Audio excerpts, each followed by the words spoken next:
मैं एस जोगटा, प्रवक्ता हिमाचल प्रदेश आम आदमी पार्टी।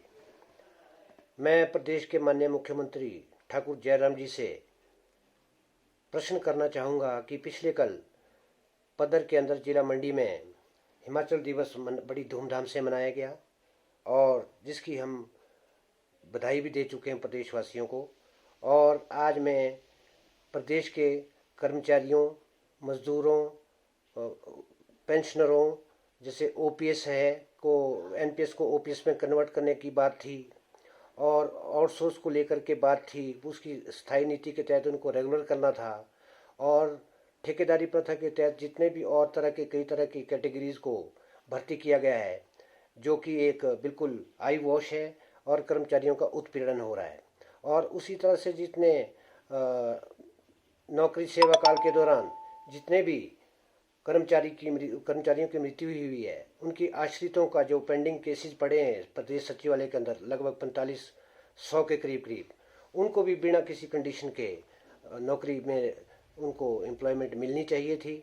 और ठाकुर जयराम जी से मैं ये भी अनुरोध करूँगा कि पंजाब स्केल जो है हिमाचल प्रदेश के कर्मचारियों को 2016 से ड्यू है।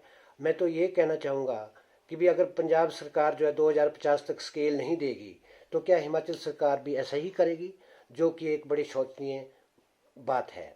आज मैं इस लाइव के माध्यम से पुनः पूछना चाहूँगा ठाकुर जयराम जी से कि इस तरह की जो लोगों को या हर वर्ग के लोगों को, कर्मचारियों को अगर ठगा सा महसूस कराते रहोगे तो हो सकता है कि भी ऐसी सरकार की जो आवश्यकता ही नहीं रहेगी और आने वाले दिनों में इसका जो खमियाजा है वो प्रदेश सरकार को, वर्तमान जो सरकार है, उसको भुगतना ही पड़ेगा। आज वांछित था पिछले कल 15 अप्रैल को हिमाचल दिवस के उपलक्ष्य के ऊपर कि मुख्यमंत्री जी कुछ घोषणाएं करते हैं, जिसमें कि खासकर एनपीएस को ओपीएस में कन्वर्ट करते और आउटसोर्स को एक स्थायी नीति के तहत उनको रेगुलराइज करते और जितने भी आश्रित हैं 4500 के करीब करीब, उनको खाली पोस्टों के अगेंस्ट उनको भरते, ताकि उनका भी जो उनके आश्रितों की जो उनके जो पेरेंट्स थे, उनके जो सेवा काल के दौरान उनकी मृत्यु हुई है, वो काफ़ी हद तक जो कंपनसेट हो जाता। आज वो ओवरेज भी हो रहे हैं और अगर वो ओवरेज हो जाएंगे तो वो घर के ना रहे ना घाट के, तो इसका जो खमियाजा है कहीं ना कहीं उनके परिवार वालों को भुगतना पड़ रहा है और आने वाले दिनों में प्रदेश सरकार को तो भुगतना ही पड़ेगा। और उस तरह से स्थायी नीति जिस तरह की भी आउटसोर्स को लेकर के बोलो, चाहे कॉन्ट्रैक्ट का जो पीरियड है वो 2 साल मांग रहे हैं, उसको भी करना चाहिए था। बेरोजगारी की समस्या है, 15 लाख के करीब बेरोजगार जो है सड़कों में घूम रहे हैं, पढ़ाई लिखाई करके, पेरेंट्स के लाखों रुपए खर्च करके।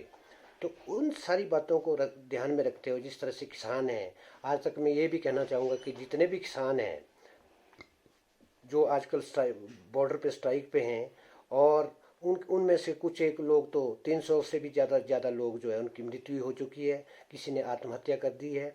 और प्रदेश में भी बेरोजगारों ने 600-700 के करीब जो बेरोजगार हैं उन्होंने भी आत्महत्या तक कर ली हुई है। तो अगर ऐसा ही चलता रहा तो मैं सोचता हूँ कि भी सरकारों की आवश्यकता नहीं रहेगी। एक दिन ऐसा आएगा कि इन सरकारों को जो है चलता किया जाएगा और यहाँ पर ऐसी सरकार की स्थापना की जाएगी जो कि एक पब्लिक फ्रेंडली हो और मजदूर फ्रेंडली हो, कर्मचारी फ्रेंडली हो। ऐसी सरकारों की यहाँ नितांत आवश्यकता है। ऐसी सरकारों की आवश्यकता नहीं है जिसने सिर्फ अपने ही घर भरे हों। अब पेंशन का मुद्दा देख लीजिए, बहुत बड़ा मुद्दा है। आज जो 70-80 हज़ार रुपये सैलरी ले रहा है, अगर वो कल को 500-700 रुपये रिटायरमेंट के बाद उसको मिलेंगे तो आप समझ सकते हैं, अंदाज़ा लगा सकते हैं। जनता से भी मेरा अनुरोध है कि इस बारे में जो है आप सारे इकट्ठे होकर के इस सरकार को चलता करवाएं। अगर यही सरकार द्वारा सत्ता में रही तो आप देश का हाल भी देख रहे हैं, बेरोजगारों का हाल भी देख रहे हैं, एनपीएस वालों का हाल भी देख रहे हैं, और जितने भी लोग दूसरे जो छोटी छोटी मोटी नौकरी में जो है जिनकी मिनिमम वेजेस भी जो अकॉर्डिंगली जो दिल्ली की सरकार दे रही है, 14,000 से नीचे कोई वेजेस नहीं है वहाँ पर, उससे ज़्यादा ही है उनके स्टैंडर्ड ऑफ क्वालिफिकेशंस को देखते हुए। ये सारी चीज़ें चल रही हैं। ये तो छोटी सी बात है। इस एवज में हम कर्मचारियों के साथ हैं और एनपीएस वालों के जो कर्मचारी हैं उनके साथ हैं, आंगनवाड़ी हैं, चाहे वो आशा वर्कर्स हैं, जिस भी कैटेगरी के जो क्लासेज हैं हिमाचल प्रदेश के अंदर जो कार्यरत हैं सरकारी विभागों में, हम उनके साथ हैं। और उनका मेरा ये भी कहना है साथ में कि उनका कल्याण जो है, आम आदमी पार्टी जब सत्ता में आएगी तो वही हो सकता है जिसका कि दिल्ली में एक दिल्ली मॉडल को लेकर के जिस तरह से हम चल रहे हैं।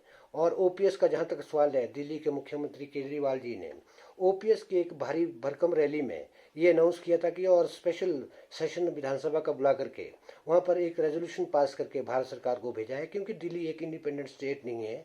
अगर वहाँ दिल्ली इंडिपेंडेंट स्टेट होती तो वो शायद पेंशन का प्रावधान करते। जिस तरह से वेस्ट बंगाल में ममता बनर्जी जो है अभी तक पेंशन दे रही है, क्या वो भी तो इसी भारत की मुख्यमंत्री हैं, किसी राज्य के मुख्यमंत्री हैं, तो दूसरे राज्य क्यों इस तरह से कार्य कर रहे हैं? जिस तरह से दोनों पार्टी ने, अटल बिहारी वाजपेयी की सरकार ने जो है दिल्ली के अंदर भारत सरकार में जब वो प्रधानमंत्री थे, उन्होंने 2003 में इसको 2004 में 2003 में इसको बंद किया। और उसी समय तुरंत फौरन बाद यहाँ जो प्रदेश सरकार की जो प्रदेश में जो सरकार थी वो कांग्रेस की थी, उन्होंने भी 2003 से ही इसको बंद करवा दिया, जबकि दूसरे राज्यों ने इसको 2004 से बंद कर दिया। तो आप ये अंदाज़ा लगा सकते हैं कि जब ये एक सरकार बंद करती है और दूसरी पार्टी की सरकार भी उसको साथ में बंद करती है, तो इससे अंदाज़ा ये लगाया जा सकता है कि भी ये दोनों पार्टी जो है कहीं ना कहीं मिली हुई हैं आपस में, और हमारा जनता का बेवकूफ़ बना रही है। और आने वाले दिनों में इन पार्टियों को हम देखेंगे, पब्लिक देखेगी। और प्रदेश के जो कर्मचारी हैं, जो माना गया है कि प्रदेश के कर्मचारी जिस सतह को सतह में लाने का भी सहयोग करती है और सतह से उखाड़ने में भी मदद करती है। इन्हीं शब्दों के साथ जय हिंद।